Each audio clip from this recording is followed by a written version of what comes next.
morning, sweet woman. Okay, so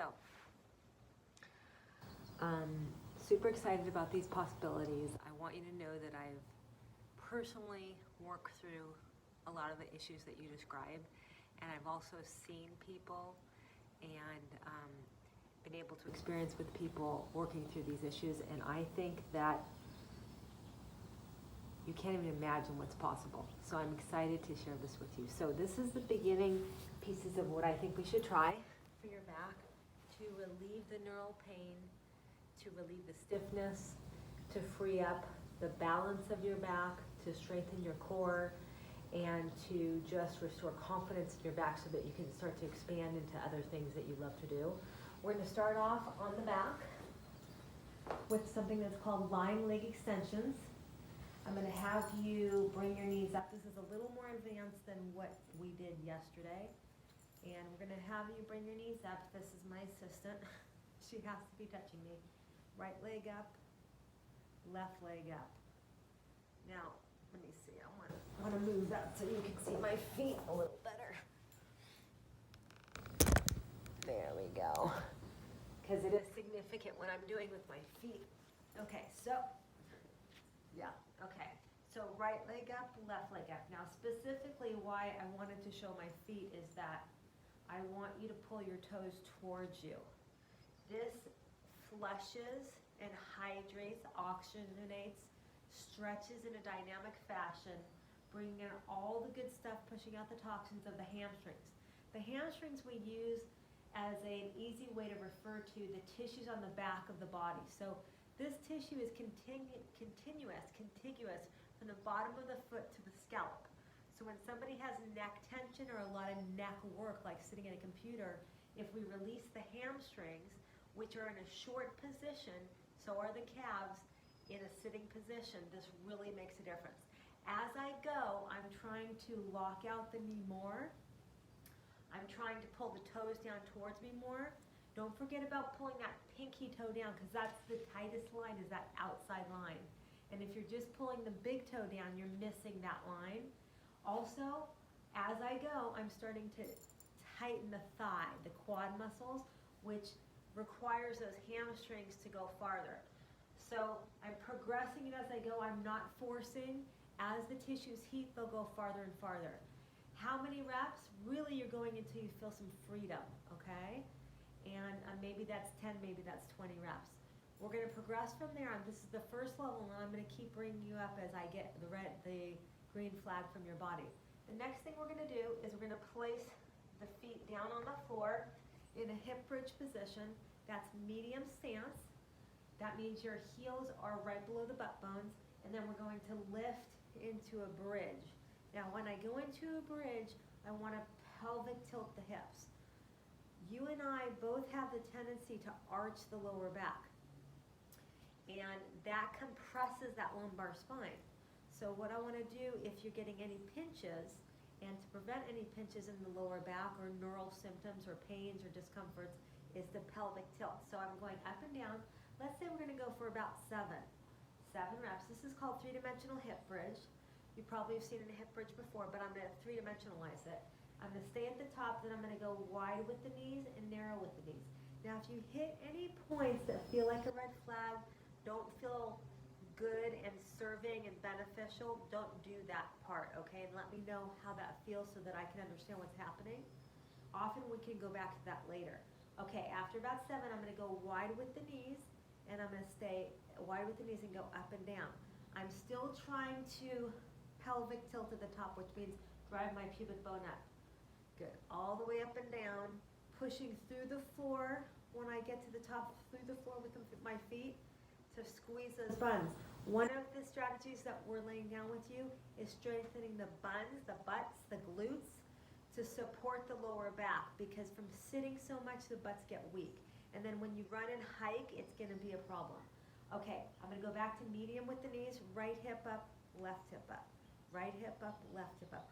You're going to see this basic pattern, forward and back, side to side, rotational, be run through everything I teach you. So about 7 reps here, and then come on down. You should feel your butts working.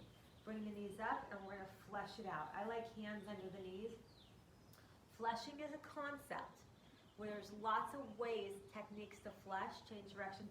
Fleshing means give relief to the tissues, bring in new oxygen, push out the toxins, because when we move, we build up emissions, so this pushes out the toxins. Okay, now, and if you can also flesh both knees together. The difference in fleshing the knees apart is that way does a little bit more hip socket flesh, knees together is a little more spine flesh. So to decide what you feel like you need, you can do both also. Okay, then what I'm gonna do is I'm gonna go ahead and I've got my little girl here and she's getting in the way. Okay, back into the hip bridge position. We did this yesterday. We're gonna go to the top and then I'm going to round my spine so that my my lumbar spine, L1, L2, L3, L4, L5, the L5 touches the ground, but the sacrum doesn't touch, and then I come back up. This is called a lumbar pump. Lumbar spine down, lumbar spine pushes through the floor. That in fact makes your belly flex, and then go back up. Lumbar pump, drive the lumbar spine down. Don't let the sacrum touch, come back up. Let's go 4 more. Drive the L spine down, drive it down, it flexes the abs, and drive up. No sacrum touching. Down through the lumbar spine, and then up. We're gonna do 1 more. Down through the lumbar spine, and then up. Now I'm gonna change it up. I'm gonna bring my lumbar spine down, L1, L2, L3, L4, L5. L5 is down there. Now I'm gonna roll the sacrum down, let the tailbone touch, come back up, reverse it. Lumbar spine down, L1, L2, L3, L4, L5, sacrum touches, roll down to the tailbone, and come back up. This feels really good. This is really nourishing, hydrating, releasing on the spine. And come back up. We'll do about 5 reps. The numbers to me don't matter as much as you tapping into what you're feeling. Okay, now move that around. What we're gonna do is we're gonna go into the fetal position stretch. You're on your side, knees are up, knees are at 90, hips are at 90, hands are together. Roll down to the back is flat, then I come hand to hand, and notice that I'm stacking the shoulders. This is called fetal position stretch. Eventually what I love to do is get you to learn these little series. Everything I teach you is a series of movements. It's not just one movement, because we 3-dimensionalize it. And now what I'm gonna do is I'm gonna have you touch your hand to hand and then bring, you can't see this in the mirror, but I'm bringing in the video, but bringing the top hand past the bottom hand and come back, and top hand past the bottom hand. That really releases the ribcage spine. Good. Now I'm gonna stay back here. The top leg is gonna reach forward past the bottom leg. So I was just turning the spine from the top, from the shoulders. Can you please lay down? Come on, come on. Good. And now I'm turning the spine from the hips, just like that. Okay, I'm going to scoop up my leg and rock and release. Rock and release. It's better if you look up. Rock and release. Now on the last rock, I'm gonna pull up with my arm, drive down with my leg. Can you believe her? And then I'm rounding my back. This is called back activation. I'm using my own muscles to pull the bones apart and release. Drive with the leg, pull with the arm, round the back, and release. 1 more time. Drive with the leg, pull with the arm, round the back, and release. And I should feel this nice stretch through the back. Then I'm gonna let that go, and I'm gonna hypothetically turn the face right and left if I don't have a dog butt in my face. But I love it. She's so cute. Hands behind the head, and then bring, using the hands, chin to the chest. This is a neck stretch. Go as far as you feel comfortable. Your head is completely heavy, your neck is not doing any of the work. Now I'm gonna turn around, push up position. I go down straight, and when I come up, I turn into the stretch. Down straight, into the stretch. Down straight, into the stretch. 3 or 4 times. We're gonna switch sides. Fetal position stretch. On the side, knees up, 90 degrees at the knees, at the hips, and then I'm gonna rock back, and then forward. Rock back, and then forward. Good, rock back, and then forward. Try and get that shoulder flat, and then forward. Now I'm gonna go hand past the hand. See what is happening at my shoulder? I'm really moving the rib cage. Just like that. About 3 or 4, again, the numbers don't matter, it's about how you feel the change, you sense the change. Top leg goes past the bottom leg, past the bottom leg. This is a lot of rib cage spine, a lot of lower back. It's gonna be different for everybody. Do not continue if you're feeling those neural symptoms for right now because you're a little inflamed and we don't wanna aggravate the nerves. I'm gonna scoop this up, I'm gonna rock 3 or 4 times. My arm is pulling my leg.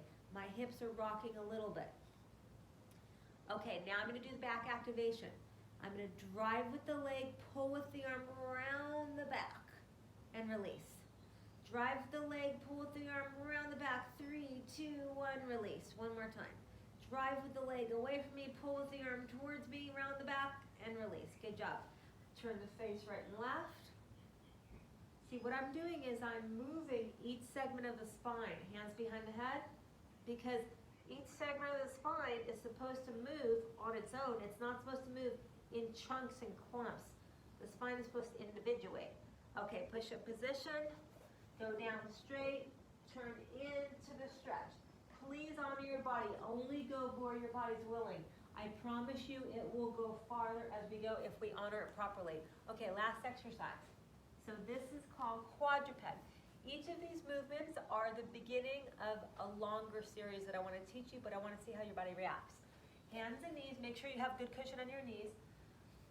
Let's do a few of those shoulder shrugs. Elbows are straight. I'm transecting completely at the shoulder blade, pinching the blades together, pushing the blades apart. We need to get some life back into those tissues of your upper back and bring blood and oxygen and life. Now neck glide, chin face down, face up, face down, face up. Only go as far as your body feels comfortable. If you're feeling any pinches, stop or reduce the range. Okay, about 4 or 5 of those. Now what I'm going to do is I'm going to go into a strength move. Both of those were also strength moves and mobility moves. I'm going to drive out with the leg. My heel is flexing. My arm comes up, the opposite arm, opposite leg. Hold, come down. Up and hold, flexing that butt, driving that heel, spreading the fingers, and down. I'm only going to have you do 7 reps. If that feels like too much, only do 4 or whatever feels good. This is strengthening for the whole back end. Right now your whole back end has gotten disconnected from the brain and it gets weak. So we want to reconnect it. Okay, that's called quadruped with a narrow X. Now this is one of the best things that I think you're going to love. I want you to round your back like an angry cat, as angry as you can get. My back does not get that round because of my injury. I'm pelvic tilting as hard as I can pelvic tilt. I maintain that as I rock back. I'm still pelvic tilting hard. My abs are working hard to do this. I'm tucking my tail, I drop my face, and then I rock forward, release. Round, round, round, round, round.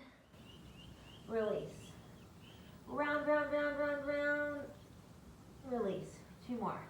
Round, round, round, round, round. Release. Okay, that's the straight part. Now we're going to go diagonally.